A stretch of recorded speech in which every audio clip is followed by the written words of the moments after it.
Assalamualaikum warahmatullahi wabarakatuh. Nama saya Muhammad Fatir Malia dari kelas 7 Bahasa B. Kali ini saya akan menceritakan salah satu kisah dari seorang sahabat Nabi Muhammad SAW, yaitu Sa'id bin Zaid. Dia adalah sahabat Nabi dari golongan Muhajirin. Sebelum dia masuk Islam, dia mengikuti agama dari ayahnya. Tetapi ketika Nabi Muhammad SAW menyerukan kepada orang-orang untuk memeluk agama Islam, dia adalah orang yang paling cepat memenuhi panggilan dari beliau tersebut, menjadi pelopor orang-orang yang beriman kepada Allah Subhanahu wa taala dan membenarkan kerasulan Nabi Muhammad SAW. Dia tidak masuk Islam seorang diri, karena dia ditemani oleh istrinya Fatimah binti Khattab, adik perempuan dari Umar bin Khattab. Karena Said masuk ke agama Islam, dia disiksa dan disakiti oleh kaum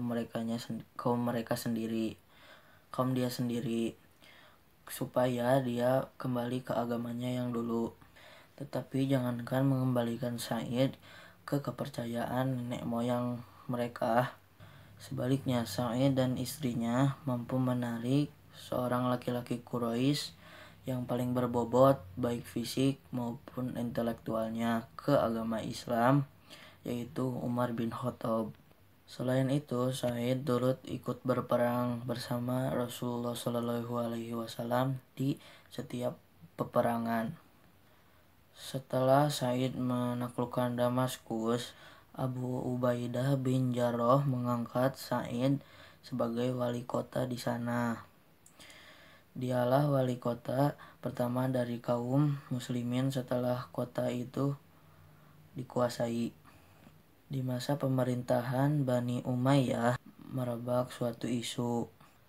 Seorang wanita bernama Arwa binti Umais menuduh Sa'id merampas tanahnya dan menggabungkannya ke tanah Sa'id. Wanita itu menyebarkan tuduhannya ke seantero muslimin dan mengadukan perkaranya kepada Marwah bin Hakam, wali kota Madinah saat itu. Sa'id merasa prihatin atas tuduhan yang dituduhkan kepadanya. Seandainya tuduhan itu palsu, butakanlah matanya dan ceburkanlah dia ke sumur yang dipersengketakannya denganku. Buktikanlah kepada kaum muslimin bahwa tanah itu adalah hak hamba dan bahwa hamba tidak pernah menzaliminya. Beberapa lama kemudian terjadi banjir yang sangat besar yang tidak pernah terjadi sebelumnya. Maka terbukalah tanda batas tanah Sa'id dan tanah Arwa yang mereka perselisihkan. Kaum muslimin memperoleh bukti Sa'idlah yang benar, dan sedangkan tuduhan wanita itu yang palsu. Hanya sebulan setelah itu, wanita tersebut menjadi buta. Ketika dia berjalan meraba-raba di tanah yang dipersengketakannya, dia pun jatuh ke sumur.